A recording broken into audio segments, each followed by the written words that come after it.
Mis queridos alumnos, tengan todos ustedes muy buenas tardes. Continuando con nuestro curso de posgrado y en la modalidad de aula invertida, vamos a presentar el tema de las competencias clínicas. Para entender qué cosas son las competencias clínicas, es menester que definamos lo que es una competencia. Y según la definición que presentamos, la competencia es una macrohabilidad en la que se involucran contenidos conceptuales. Aquí nos referimos a lo que son conocimientos teóricos, procedimentales, que sabemos hacer algo, y actitudinales, que tenemos valores, intereses, respeto a las normas, etc. Todas ellas se combinan, todas ellas se ponen en juego para realizar una función o tarea. Vista así esta definición, de repente perdemos de vista la esencia de lo que es la competencia. O sea, la competencia es saber hacer algo, saber realizar una función, saber realizar una tarea.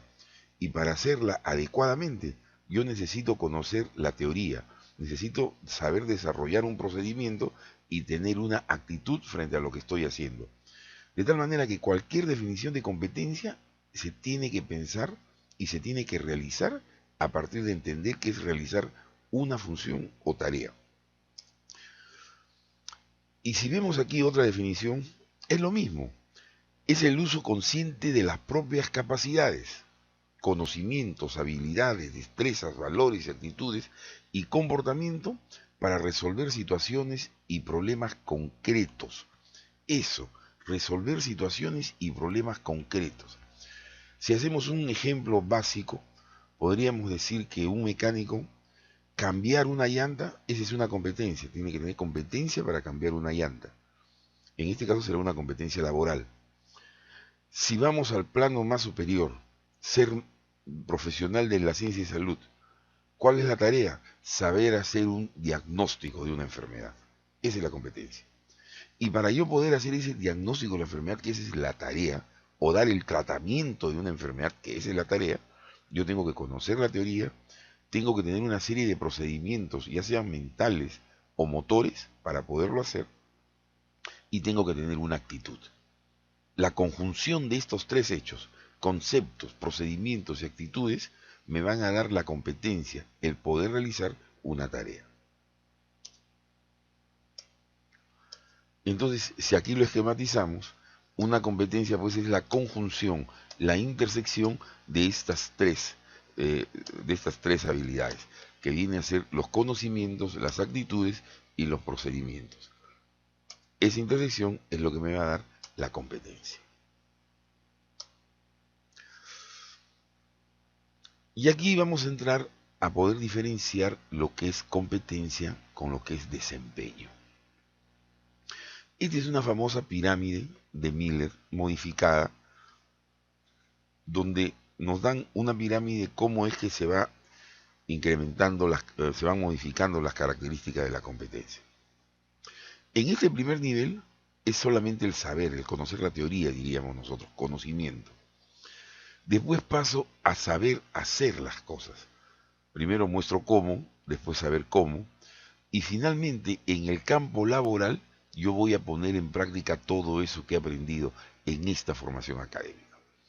Dicho de otra manera, las competencias clínicas, en el caso de las competencias clínicas de los profesionales de la salud, en la universidad yo voy a tener una formación académica, donde me van a enseñar la teoría, conocimiento, me van a enseñar cómo se hace, y después yo voy a saber cómo se hace.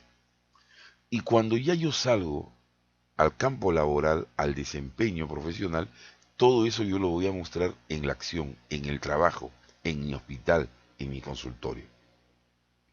Por lo tanto, el desempeño es diferente de la competencia. El desempeño es la aplicación de la competencia ya en el ámbito laboral. Yo puedo ser muy competente, saber todo, hacer todo, pero mi desempeño laboral no es bueno.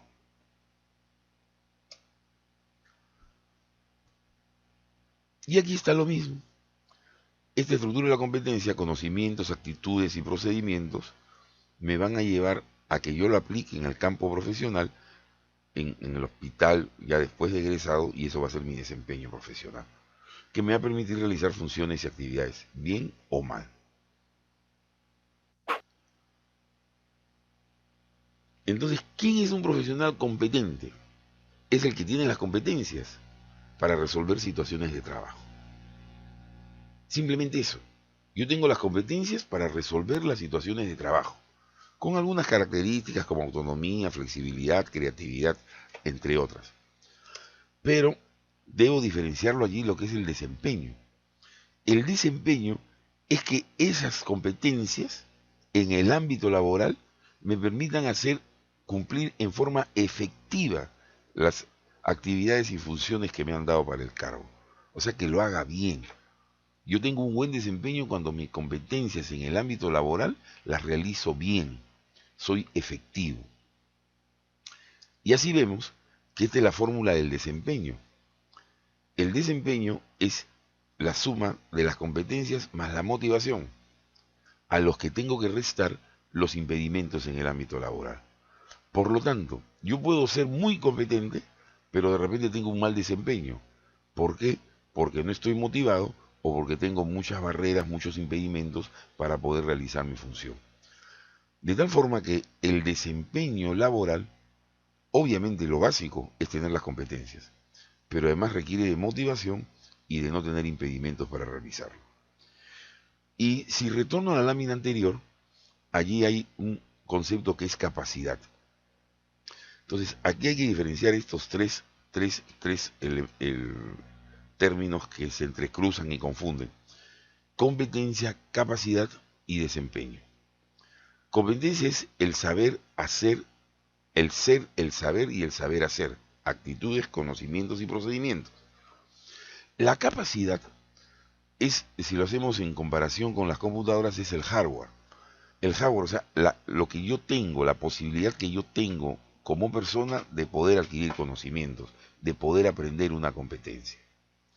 Entonces, no todos tienen capacidades para todas las competencias. Algunos tienen capacidad y otros no tienen capacidad. La capacidad está inherente a la persona. Y el desempeño, como ya lo hemos manifestado, es la efectividad de mi trabajo con mis competencias dentro del ámbito laboral. O sea, son tres cosas diferentes que no debemos confundir en el manejo de este tema. Competencia, capacidad y desempeño.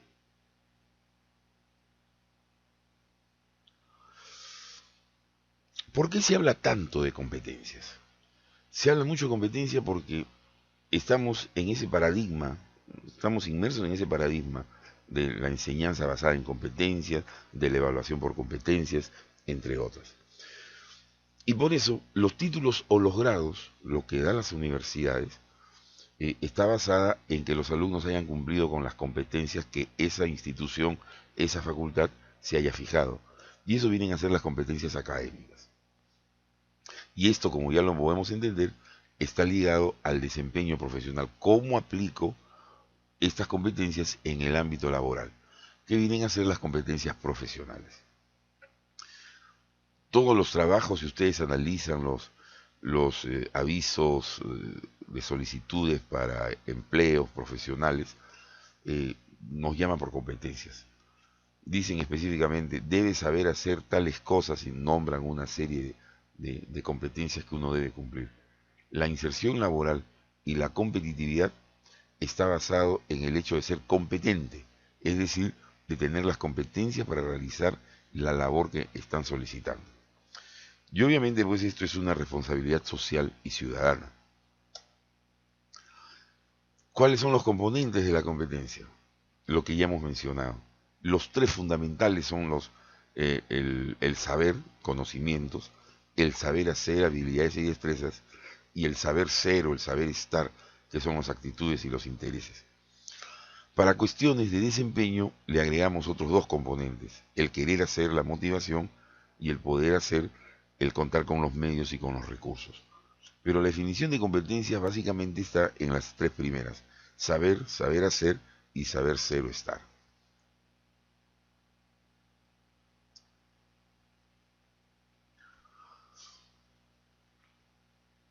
La competencia está ligada definitivamente a las características personales, lo que ya hemos mencionado de alguna manera, lo que es la capacidad. Y por eso hay partes que son visibles, que son notorias, que son objetivables, como son las actitudes, las destrezas y el conocimiento. Pero hay otras que no son visibles y que es los rasgos de personalidad y las actitudes y los valores que manejen las personas. Esos mecanismos intrínsecos que hay en cada una de las personalidades. Nosotros lo único que podemos evaluar es lo visible, actitudes, destrezas y conocimientos. ¿Cuáles son los contenidos conceptuales? O sea, ¿cuáles son las competencias cognitivas? De una manera general, podemos decir que es conocer hechos, acontecimientos, leyes, ideas, conceptos, teorías y principios. Todo lo que son conocimientos declarativos. Dicho de otra manera, y si lo aplicamos a las ciencias de la salud, ¿cuáles son los contenidos conceptuales? Que nos enseñen pues todas las teorías y todos los principios que rigen en la salud y la enfermedad, desde las ciencias básicas hasta las clínicas. ¿Cuáles son las leyes que gobiernan la biología, las leyes de la salud, de la enfermedad? Y en fin, hechos, acontecimientos, ideas y conceptos. Todos esos son los contenidos conceptuales. ¿Qué es lo que nosotros podemos entender, lo que nos enseñan en una clase teórica? Una clase teórica es brindarnos contenidos conceptuales. Y esos contenidos conceptuales finalmente tienen un orden o una jerarquía, que es lo que se conoce como la tabla de Bloom, donde vemos estos 6 niveles: conocimiento, comprensión, aplicación, análisis, síntesis y evaluación. El conocimiento elemental es reconocer el básico, reconocer, nombrar. Si yo pongo como un ejemplo, podría decir, ¿cuáles son las causas de la fiebre? Entonces, con solamente que me nombre, que me diga la fiebre puede ser de origen infeccioso, de origen metabólico, de origen neoplásico. Ya solamente los nombró. Lo segundo es comprender, que significa que puede estar como relacionado a la interpretación del hecho. Tercero es la aplicación, ¿cómo puedo aplicar esos conocimientos? Cuarto, yo tengo la capacidad de analizar, discriminar, distinguir, organizar, luego sintetizar y finalmente puedo hacer una valoración del concepto. Entonces, esta es la tabla de Bloom. Lo que nosotros pretenderíamos al final de cada clase, al final de cada curso, es que el alumno tenga el nivel de evaluación del concepto que estamos enseñando. Usualmente nos quedamos nada más en el primer nivel de reconocimiento. Miren todo lo que tiene que progresarse hasta llegar a evaluación. Muchos creen que cuando hablamos de contenidos procedimentales solamente está relacionado a habilidades motoras. Nosotros en salud utilizamos procedimientos motores y procedimientos mentales. Procedimientos mentales es movilizar todos nuestros conocimientos para hacer un diagnóstico, para plantear un tratamiento, para determinar un análisis.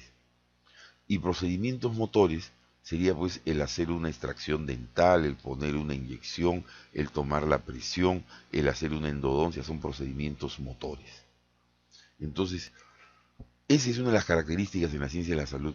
Nosotros a veces trabajamos más con procedimientos mentales que con procedimientos motores. Ejemplos de procedimientos en la ciencia de la salud: sutura de herida, procedimiento motor; organizar y dirigir la comunidad de trabajos, es un procedimiento mental fundamentalmente; analiza críticamente la literatura científica, procedimiento mental; diseña proyectos de investigación, lo mismo; organiza, dirige y supervisa servicios básicos de salud. Son competencias procedimentales, o sea, siempre relacionado con el hacer. Competencia procedimental es hacer, como competencia cognitiva fue el saber. Aquí es el hacer. Y finalmente, el otro componente de las competencias es el componente actitudinal, donde yo debo respetar normas, tener valores, saber cuáles son los intereses que me llevan a hacer lo que voy a hacer, ideales y, en fin, la actitud, cómo me voy a portar frente a ello. El saber ser.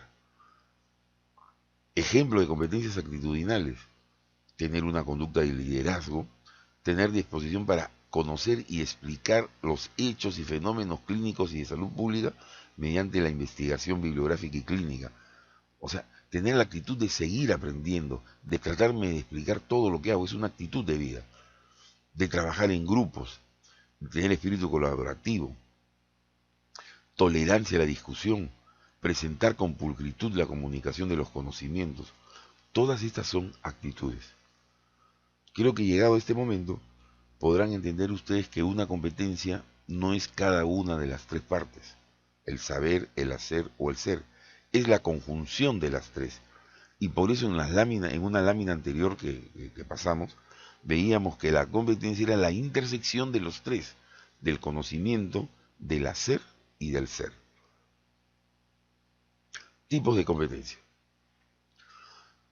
Las competencias son de tres tipos: las que se llaman competencias básicas, las competencias genéricas y las competencias específicas. Diferenciemos. Lo que hemos visto hasta ahora, conocimiento, procedimiento y actitud, es la estructura de una competencia, cómo está estructurada una competencia. Ahora vamos a ver cuáles son los tipos de competencia. Las competencias básicas es la que deben tener todas las personas. Y por eso se dice que las competencias básicas son las que debe adquirir toda persona cuando acaba la secundaria, en el caso nuestro en el Perú. Son aquellas competencias que le permiten ser un ciudadano.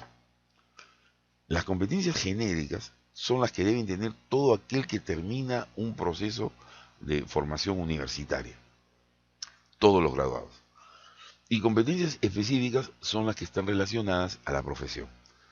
Entenderán ustedes que esas competencias genéricas es para todos los graduados de cualquier profesión. Por eso también a estas competencias genéricas le llaman competencias transversales. ¿Y cuáles son las competencias básicas?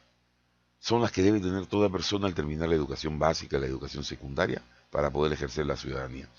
Esta es una propuesta de la Unión Europea. Y miren ustedes: comunicación lingüística, señalo una; me voy acá al otro: tratamiento de la información y competencia digital, están inmersos ya en el mundo de la tecnología y la comunicación. También las matemáticas, tener conocimiento e interacción con el mundo físico, aprender a aprender, siempre estar dispuesto a seguir aprendiendo, tener autonomía e iniciativa personal. Estas son las competencias que debe tener toda persona y que deben ser el requisito indispensable para poder ingresar a la universidad. Esto es lo que debe ser evaluado para que ingrese alguien a la universidad. Si nosotros hacemos una crítica a la manera como adquirimos, cómo hacemos que los alumnos ingresen a la universidad, al final solamente estamos utilizando, la mayoría de las universidades solamente utilizan comunicación lingüística y matemáticas. Las otras quedan sin evaluar. ¿Y cuáles son las competencias genéricas o las competencias transversales? Como ya hemos dicho, es la que debe tener todo graduado universitario. Y las específicas son las que están vinculadas a la profesión, las que van a dar el sello o la etiqueta del profesional. Las competencias médicas, competencias ontológicas, competencias para el arquitecto, el abogado, etcétera, etcétera. Aquí vamos a presentar algunas de las competencias transversales o genéricas que dicen, dependiendo de la institución que lo proponga. Miren ustedes, en las Naciones Unidas, ¿cuáles son las competencias que debe tener un profesional al terminar su preparación? Competencias nucleares como la comunicación, debe saber comunicar. Competencias de gestión, tener liderazgo. Y valores centrales, integridad. En el proyecto Turing de las universidades europeas, habilidades básicas de informática, comunicarse con especialistas de otros campos, competencias interpersonales, competencias sistémicas, capacidad de adaptación a nuevas situaciones. Estas, por ejemplo, son las competencias genéricas de la Universidad de Chile. Comunicación, noten ustedes que comunicación no falta en ninguno de estos planteamientos de competencias genéricas que venimos presentando. El profesional tiene que saber comunicar con claridad en forma oral y escrita, tener iniciativa y emprendimiento, planificar y gestionar proyectos. Otra de las características que no debe dejar de tener un profesional, la capacidad para trabajar en equipo. Efectividad personal, que implica ello gestionar el desarrollo de la propia carrera, aprender a aprender, ser emprendedor en su propia profesión, trabajar con confianza y seguridad, aprender a aprender, resolución de problemas, que tenga la habilidad para resolver problemas. Y esa habilidad está en que sabe recolectar, organizar, analizar información, aplicar alternativas de solución.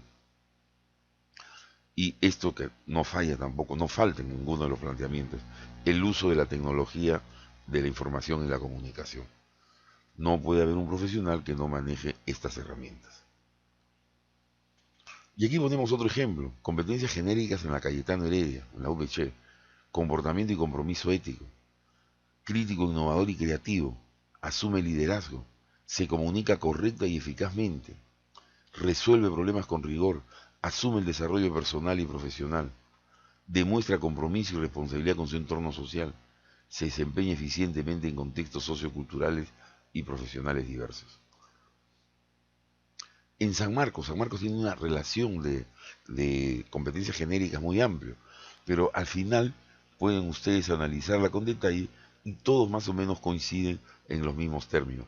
Por ejemplo, aquí está, opera con habilidad y destreza los TICs, se comunica en forma oral y escrita en más de un idioma extranjero, comunica asertivamente sus mensajes en su entorno social, expresa sensibilidad intrapersonal e interpersonal, demuestra habilidad para trabajar en el contexto nacional e internacional, practica la autoestima, muestra actitud crítica y autocrítica en su quehacer diario, y en fin, ustedes pueden ver todas las competencias genéricas que según San Marcos deben tener sus profesionales al momento de egresar. Acá hay uno que no han visto en las anteriores, valorar y respetar la diversidad y la multiculturalidad. Entonces llegamos al punto de saber qué cosa es la competencia clínica. Y la competencia clínica no viene a ser otra cosa que la competencia específica para los profesionales de la ciencia de la salud. Competencia clínica es la competencia específica para el médico, para el odontólogo, para la enfermera, para la obstetriz. Y si leemos una definición de la UNAM, dice conjunto de capacidades de un médico, enfermera, odontólogo, obstetriz, para realizar consistentemente las funciones y tareas integradas que se requieren para resolver con eficiencia y calidad humana los problemas de salud que le sean demandados por la sociedad. O sea, ¿cuál es la tarea que tiene que hacer el profesional de la salud? Resolver con eficiencia y calidad humana los problemas de salud. Esa es la tarea y esa es competencia clínica. En general, las competencias clínicas, tal como lo decía Noriega ya desde el año 2003, tienen estos componentes, que se van a repetir en cada una de las competencias clínicas que sean planteadas por cualquiera de las instituciones. Y así comenzamos aquí con el profesionalismo, que es el respeto al paciente, donde se maneja la ética, donde se manejan los valores. Habilidades para obtener información del paciente, para hacer una buena historia. Trabajar en equipo, que es una actitud, al igual que los valores, que la habilidad para la organización. Y las habilidades técnicas y el tener el juicio y solución para elaborar problemas. Como ven, aquí nos plantean 6 elementos de una competencia clínica. Si yo analizo esta competencias clínicas presentada por Norman desde 1985 para las competencias clínicas de los médicos, miren ustedes, están las habilidades técnicas, solución de problemas y juicio clínico, atributos interpersonales, conocimiento y comprensión, y están las habilidades clínicas. Solamente voy a tomar como ejemplo las habilidades clínicas. Habilidad para adquirir información al interrogar y examinar pacientes e interpretar el significado de la información obtenida.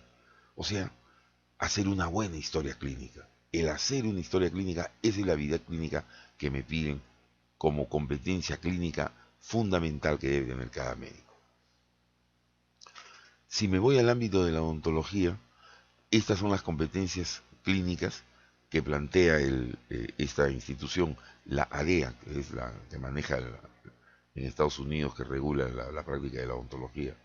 Y como ven, está lo mismo. Pensamiento crítico, profesionalismo, comunicación y habilidades interpersonales, promoción de la salud, gestión de la práctica clínica, que es algo que diferencia, que no está en las competencias médicas tan claramente especificadas, y atención del paciente. Aquí en la atención del paciente, en el punto 6, está todo lo que vendría a ser las habilidades clínicas mencionadas en lo planteado por Norman para los médicos. Y aquí pueden ver ustedes que está todo lo que debe hacer el médico en la clínica. Manejar el cuidado de la salud oral del bebé, del niño, de todas las edades. Prevenir, identificar y gestionar los traumatismos, enfermedades orales y otros trastornos. Seleccionar, obtener e interpretar imágenes. Reconocer manifestaciones de enfermedades sistémicas. Formular un diagnóstico, tratamiento y plan de referencia. Y en fin, directrices para las infecciones, prevenir y diagnosticar, controlar el dolor y la ansiedad en el paciente dental. Todas estas son las habilidades clínicas que ha de tener un profesional de la odontología. Y está claramente especificado en ese documento que le hemos mostrado. Si quieren mayores referencias para este documento, les pongo aquí la dirección. Acá está la dirección, pueden tomar nota de ello para que puedan ver en detalle este documento. No me queda nada más que despedirme con de ustedes, con este acerto de Keynes de 1949, cuando no se hablaba de competencias, pero leamos este acerto. Un buen médico es aquel que es astuto en el diagnóstico y en el tratamiento racional, competencia procedimental y competencia cognitiva. Pero más que eso, es una persona que nunca pierde el interés de sus pacientes, competencia actitudinal. Muchas gracias.